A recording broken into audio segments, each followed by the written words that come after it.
Hello, good morning, students. I am Yasveer Kashyap from Mission Academy School, Mandanpur, Behdi, Bareilly. Today we discuss about Chapter 2 in Geography, Class 8. Chapter 2 है हमारा chapter name is land soil water natural vegetation and wild life resources. तो देखिए इस chapter में हम discuss करेंगे। इस chapter में सबसे फर्स्टली इंट्रोडक्शन में आपके मतलब दिया हुआ है, इसमें 2 स्टोरीज हैं, स्मॉल स्टोरीज हैं, जिसको आप अपने आप रीड कर लेना। ठीक है, इसका फर्स्ट पॉइंट है हमारा जो इम्पोर्टेंट पॉइंट है, इसको हम डिस्कस करेंगे। और फर्स्ट पॉइंट है हमारा लैंड। देखिए स्टूडेंट्स, लैंड के बारे में इसमें बताया गया है कि व्हाट इज़ लैंड, लैंड क्या होती है, और एंड इट्स यूज़, और इसके यूज़ क्या हैं। ठीक है, और इसको हम कैसे कंजर्व कर सकते हैं, कैसे इसका कंजर्वेशन कर सकते हैं, उसके बारे में बताया गया है। ठीक है, तो चलिए स्टार्ट करते हैं। फर्स्ट टॉपिक है हमारा land. Land is among the important natural resources.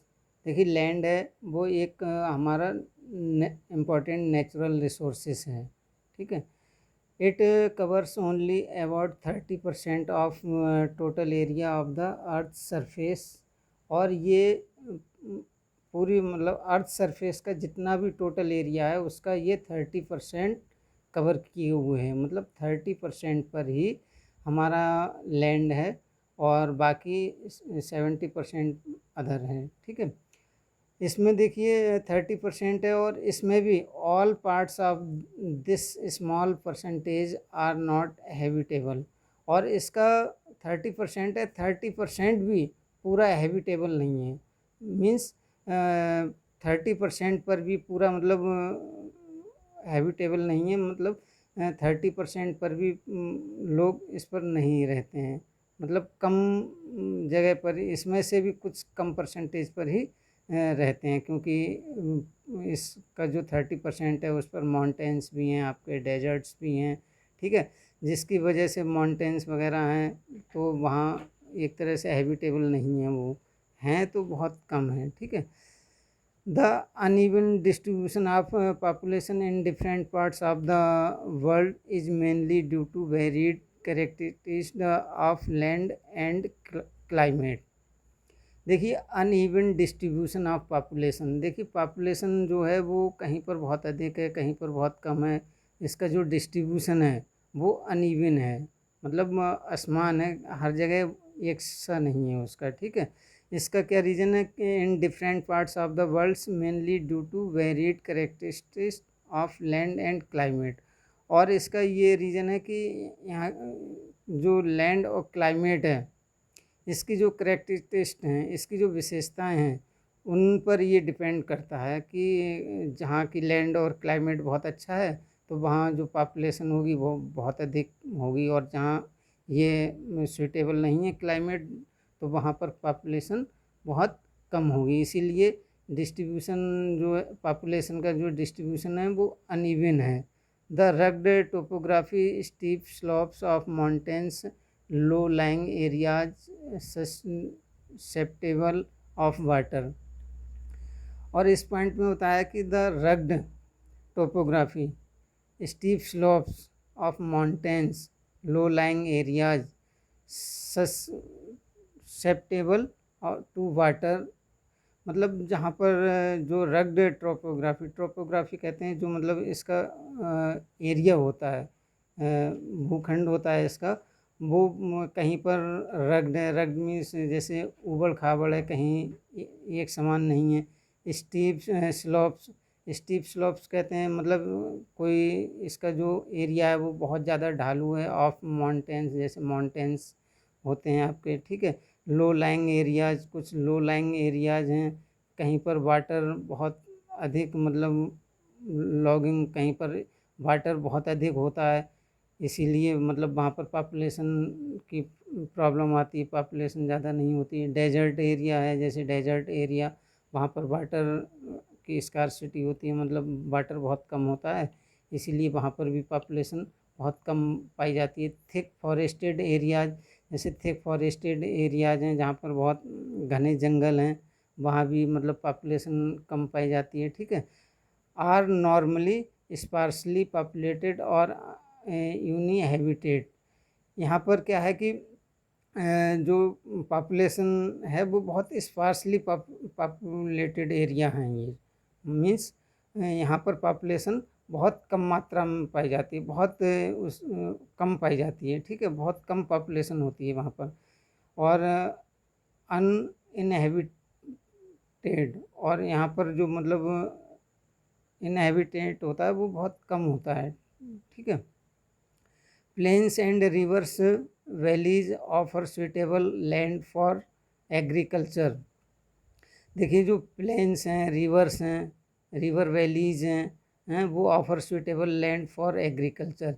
ये हमारी एग्रीकल्चर के लिए बहुत ज़्यादा सुइटेबल होते हैं। मान लिया प्लेन्स हैं, जो प्लेन होता है उसमें जो जैसे रिवर वगैरह होती हैं, इनसे हम हमारी जो एग्रीकल्चर होती है उनकी इरिगेशन के लिए वाटर अवेलेबल हो जाता है, ठीक है। प्लेन्स हैं वहाँ पर एग्रीकल्चर करना बहुत सूटेबल होता है, ठीक है। Hence these are the densely populated areas of the world. इसीलिए यहाँ पर जो डेंसली पॉपुलेटेड एरियाज होते हैं ये, जहाँ पर रिवर्स होती हैं और प्लेन्स होते हैं, ये यहाँ पर पॉपुलेशन बहुत अधिक मात्रा में पाई जाती है, ठीक है। बहुत अधिक पॉपुलेशन निवास करती है। क्लियर।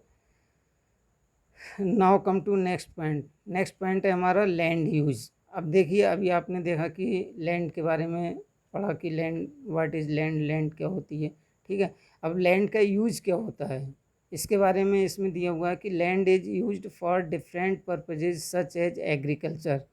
लैंड का यूज डिफरेंट पर्पज से किया जाता है, जैसे अलग अलग उसके पर्पज होते हैं। जैसे एग्रीकल्चर के लिए, ठीक है, उस पर एग्रीकल्चर की जाती है लैंड पर। फॉरेस्ट वगैरह होते हैं उस पर, ठीक है, फॉरेस्ट्री की जाती है। माइनिंग की जाती है। बिल्डिंग हाउसेस बनाए जाते हैं, रोड्स बनाए जाते हैं, ठीक है। And setting up the industries, और जो हमारी इंडस्ट्रीज होती हैं वो भी लैंड पर ही सेटअप की जाती हैं। Clear. This is commonly termed as land use, और इसी को हम लैंड यूज कहते हैं, ठीक है।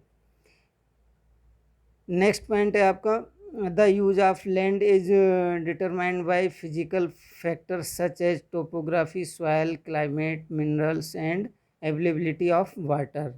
देखिए द यूज ऑफ लैंड, जो लैंड का यूज होता है, ठीक है, वो किस पर डिटरमाइन करता है। जैसे फिजिकल फैक्टर्स हैं सच एज, जैसे कि टोपोग्राफी है, ठीक है, सॉइल है, वहाँ की सॉइल कैसी है, ठीक है, climate, minerals and availability of water, और जो वाटर की अवेलेबिलिटी होती है, मतलब वाटर वहाँ पर सही मात्रा में है या नहीं है, उस पर भी ये डिपेंड करता है।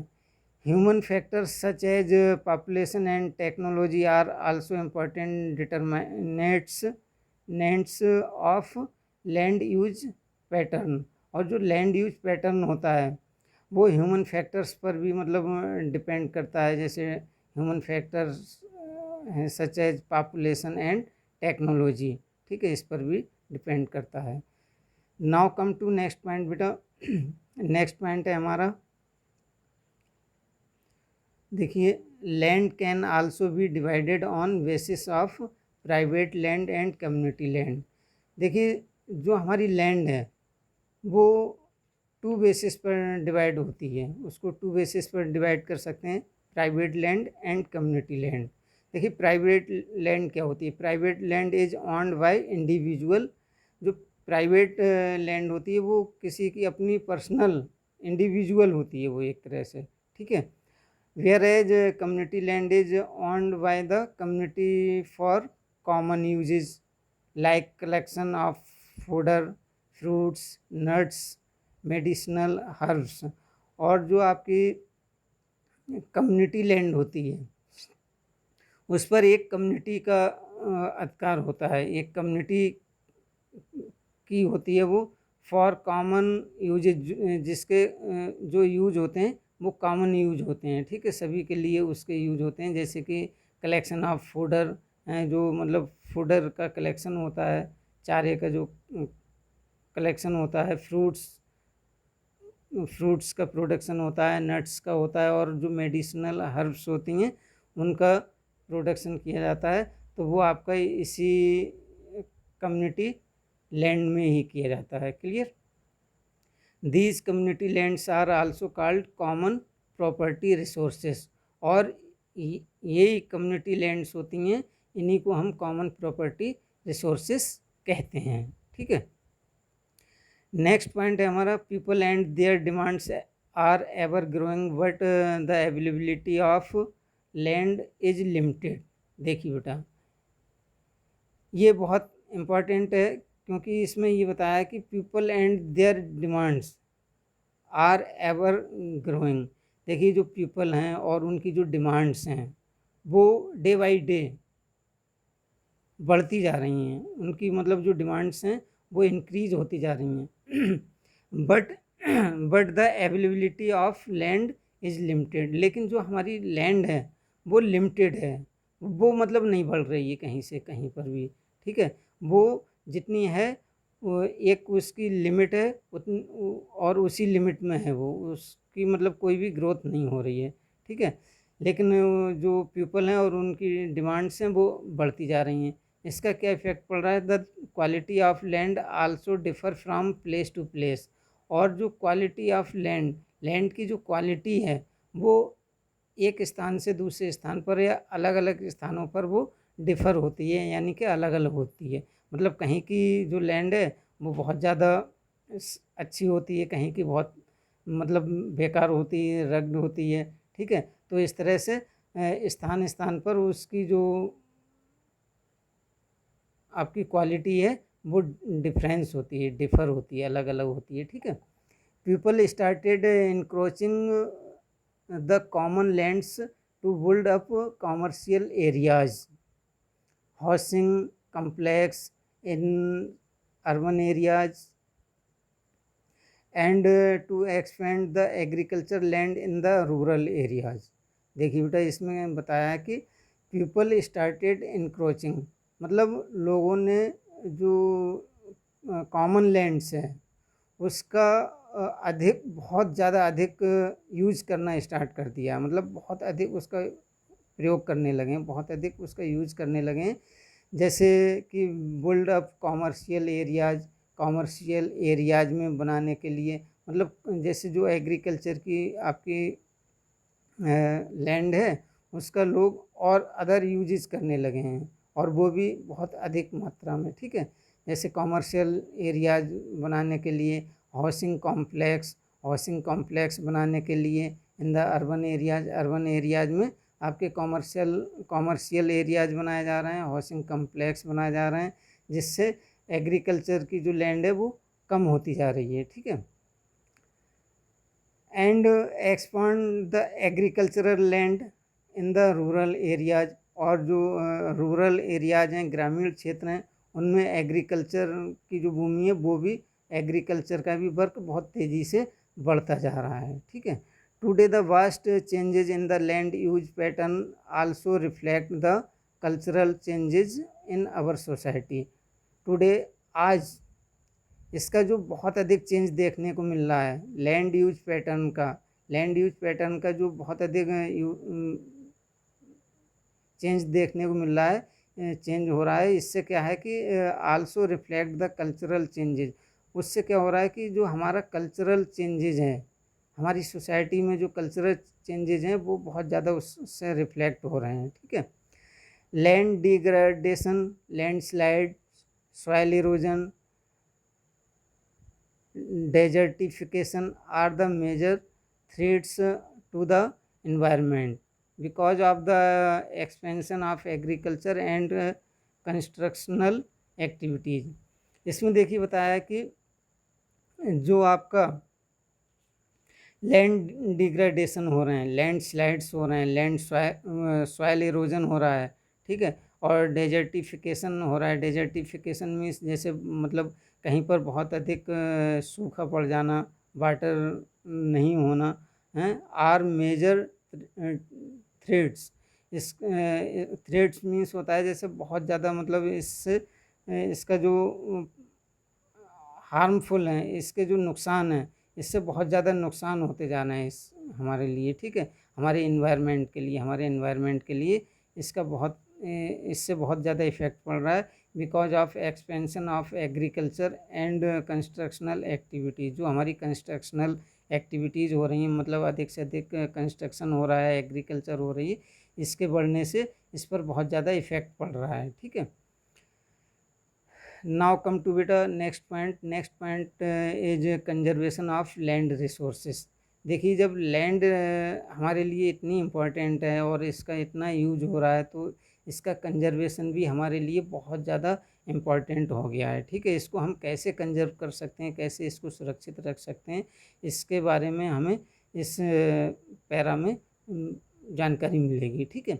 Growing population and their ever growing demand has lead a large scale destruction of forest cover and arable land and has created a fear of losing natural uh, losing losing this natural। देखिए, growing population and their growing demand, जो population जिस हिसाब से growing कर रही है, जिस हिसाब से बढ़ रही है, इंक्रीज हो रही है, और उसकी जो डिमांड है वो भी बढ़ती जा रही है डे बाई डे, ठीक है, lead to large scale destruction of forest cover and arable land. जिसका क्या इफ़ेक्ट पड़ रहा है कि जो फॉरेस्ट हैं वो बहुत ज़्यादा, मतलब कट होते जा रहे हैं, ठीक है। Arable land and has created of destruction of forest cover and arable land. जो एरेबल लैंड है, जो मतलब एग्रीकल्चर के लिए जो भूमि है, उसका भी बहुत डिस्ट्रक्शन होता जा रहा है और फॉरेस्ट का भी बहुत डिस्ट्रक्शन हो रहा है, ठीक है। And has created a fear of losing this natural resources. और इससे क्या हो रहा है कि इससे एक मतलब फियर क्रिएट हो रहा है, मतलब एक वहसा बना जा रहा है कि लॉसिंग दिस नेचुरल रिसोर्सेज, कि कहीं ये जो नेचुरल रिसोर्सेज हैं, इससे हमारे इनका लॉस ना हो जाए, ये कम ना हो जाए किसी तरह से, ठीक है बेटा, clear. Next, therefore the present rate of degradation of lands resources must be checked. इसीलिए हमें इसको रोकने के लिए, ठीक है, इसको इम्प्रूव करने के लिए, इसमें सुधार करने के लिए क्या करना चाहिए कि the present rate of degradation of land resource must be checked. मतलब जो डिग्रेडेशन हो रहा है वो, और जो लैंड रिसोर्सेस हैं, उनको हमेशा हमें चेक करते रहना चाहिए, उनकी मतलब चेक करते रहना चाहिए कि वो ठीक कंडीशन में है या नहीं है। एफॉरेस्टेशन, लैंड रिक्लेमेशन रेगुले और एफॉरेस्टेशन हो रहा है, उसको भी मतलब हमें उसको भी चेक करते रहना चाहिए, लैंड रिक्लेमेशन को भी चेक करते रहना चाहिए।